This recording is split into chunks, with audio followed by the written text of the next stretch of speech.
안녕하세요, 로미입니다. 이번 시간에는 신혼부부들을 위해서 내 집 마련을 하고 싶고 그리고 돈 관리를 잘하고 싶으시다면 결혼 초반에 결혼식 준비하시는 단계에서 정말 솔직하게 오픈을 하시는 게 훨씬 좋아요. 나의 수익이 얼마고 그동안 모아둔 돈이 얼마고 엑셀표에 다 작성을 해보세요. 물론 숨기고 싶은 부분이 있을 수 있거든요. 그거는 그냥 비상금으로 떼어두셔도 되니까. 그거 외에는 정말 오픈을 하세요. 저 같은 경우에 당시 2012년도에 월급이 한 실수령액 기준으로 270만 원 정도였고요. 저희 남편은 한 230-40만 원 정도 됐던 것 같아요. 그런 식으로 신혼기를 보냈어요. 신혼 때에 서로의 월급과 지출을 투명하게 오픈하지 않으면요. 정말 돈을 모으기가 힘들어집니다.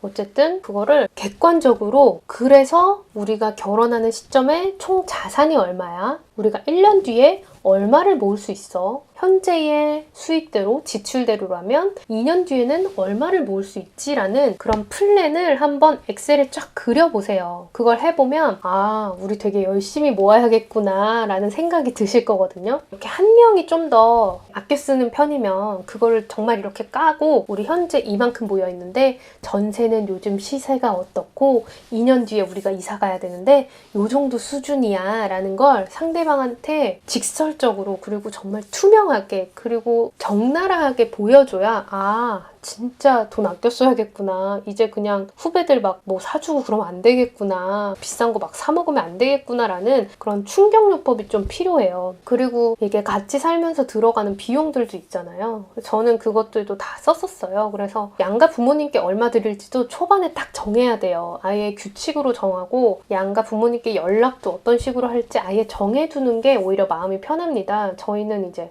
뭐 매주 일요일 저녁에 둘이 같이 있을 때 전화를 드리자, 뭐 이런 식의 룰을 만들었거든요. 그러면 훨씬 편해지고 돈 관리도 우리가 투명하게 하되 한 명이 좀 더 마도를 잡고 주도해서 해야 되니까 뭐 오빠가 월급을 받은 뒤에 얼마를 빼고는 나에게 보내줘, 이런 식으로 관리를 했거든요. 근데 제 지인들 보면은 아예 공인인증서를 와이프가 가지고 있는 케이스들도 많아요. 그 케이스는 여자들이 더 돈 관리를 잘하니까 그렇게 한 케이스고, 저 같은 경우에도 제가 하기는 하지만 저는 이제 공인인증서까지는 아니고 남편이 이제 받은 돈에서 일부를 저에게 보내주는데, 저희 남편은 그런데 여전히 그렇게 저보다 씀씀이가 좀 크기는 한데 그래도 이런 식으로 좀 중간중간 보여주고, 이렇게 하면 우리가 대출을 이 정도 받아야 되고 그렇게 했을 때 이자가 얼마야, 이런 거를 좀 한번 쫙 정리를 해서 보여줘야 상대방이 신경을 쓰게 되고 서로 둘 다 으쌰으쌰 하게 되는 것 같아요. 단돈 10만 원, 뭐 단돈 5만 원이어도 추가로 돈을 받는 일이 생겼을 때 그걸 다 그냥 모았어요. 무조건 다 모았어요. 근데 보통은 보너스 받으면 뭔가 좀 사게 되잖아요. 저는 그런 거 전혀 없이 무조건 다 통장으로, 무조건 다 모아서 적금 들고 예금으로 하고, 그래서 불린 다음에 이사 갈 때 또 집에 보태 쓰고 이런 식으로 모았거든요. 그래서 저는 저랑 동일한 연봉을 받은 동기들 중에서 굉장히 빨리 내 집 마련을 한 케이스예요. 물론 집이 엄청 부자여서 처음부터 되게 좋은 집을 받은 동기들은 열외로 말씀을 드리는 거고, 그건 뭐 제가 따라갈 수 없는 부분이고, 하지만 그거를 뭐 매번 그렇게 안 해도 되고 딱 결혼 전 한 번, 그리고 결혼하고 나서 한 6개월 정도 지났을 때 점검 한 번, 이 정도만 하셔도 그런 의식이 생기실 거예요. 뭔가 추가 돈이 생기거나 돈이 여유가 있을 때 무조건 모아야 된다. 그게 이제 뇌 구조가 그렇게 바뀌어야 계속 모으게 되거든요. 물론 이 과정은 충격이나 장기적인 로드맵의 측면에서 필요한 부분이긴 한데 생각보다 정기적인 월급 말고 별도 수입들이 또 생기거든요. 그거는 자기가 하기 나름이긴 한데 요즘에 또 부업이 엄청 많잖아요. 그리고 회사에서 공식적으로 뭐 출장비라든지 추가 수당을 받는 케이스들이 생기고 여기저기 또 돈이 들어오는 일들도 생길 수 있거든요. 그래서 너무 그것만 보고 우리는 언제 집 사지?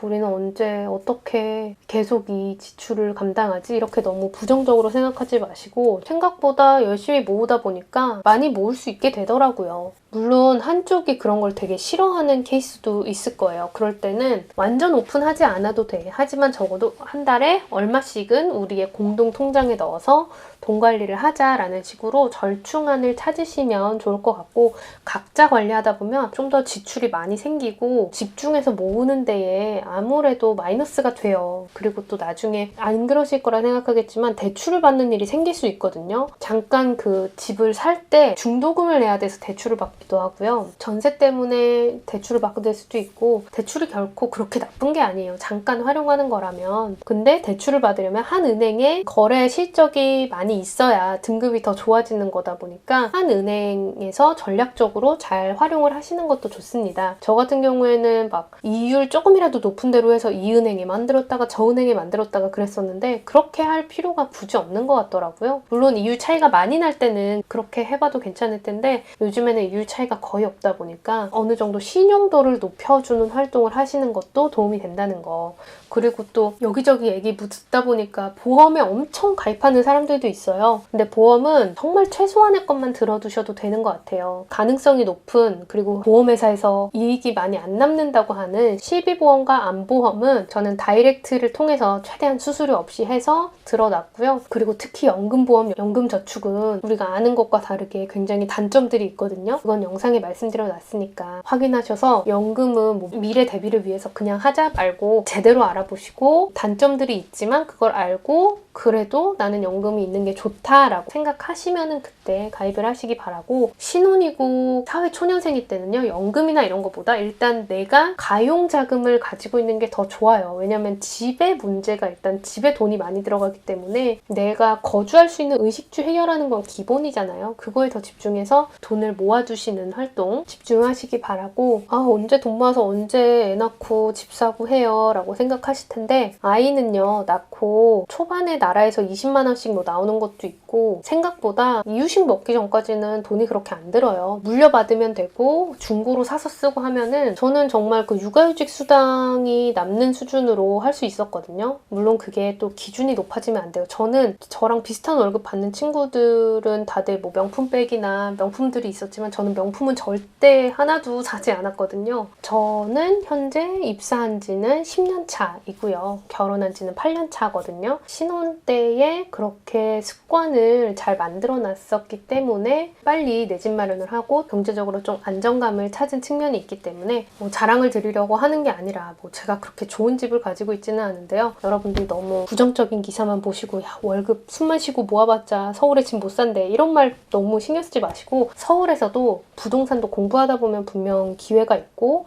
뭐든 다 공부를 하다 보면 발견하는 측면들이 있어요. 근데 일단 기본은 돈 관리를 잘 하려면 신혼 때부터 건강한 재무 설계를 하시기 바랍니다. 굳이 재무 설계사 뭐 그런 상담하는 사람 만날 필요도 없어요. 그런 분들 만나고 나면 막 보험도 더 가입해야 되고 이것도 가입해야 되고 막 이거저거 하라고 하는데, 청약저축 이거는 하셔야 돼요. 주택 청약저축은 정말 추천드려요. 이거는 이율도 좋고 소득공제도 되고, 그리고 나중에 아파트 분양받을 때 정말 나중에 몇십 년 뒤에 써먹을 만한 녀석인데, 저도 지금 이거 넣어놓은 것만 꽤 되거든요. 근데 이거는 안 깨고 있어요. 돈이 필요한 상황이라 해도 이거를 담보로 또 대출을 받을 수 있기 때문에 그걸 활용하면 되지, 어쨌든 청약저축만은 완전 강추 드리는 건데, 다른 거는 막 괜히 막 팔랑귀 돼가지고 이거 해야 되는데 저거 해야 되는데 하실 필요 없고요. 내가 내 역량을 키우고 나의 몸값을 높이는 데에 더 집중하시고, 돈은 최대한 투명하고 부부가 공통된 목표를 가지고, 그렇다고 해서 뭐 여행 한번 가지 말고 뭐 그러라는 건 절대 아니에요. 저도 여행은 다녔는데 소확행도 중요하지만 그 소확행으로 너무 돈을 날려버리면 노년기가 힘들 수 있잖아요. 우리 차근차근 돈 벌 수 있을 때 열심히 시드머니를 마련하자고요. 잘 보셨으면 댓글 부탁드리고요. 시청해주셔서 감사합니다.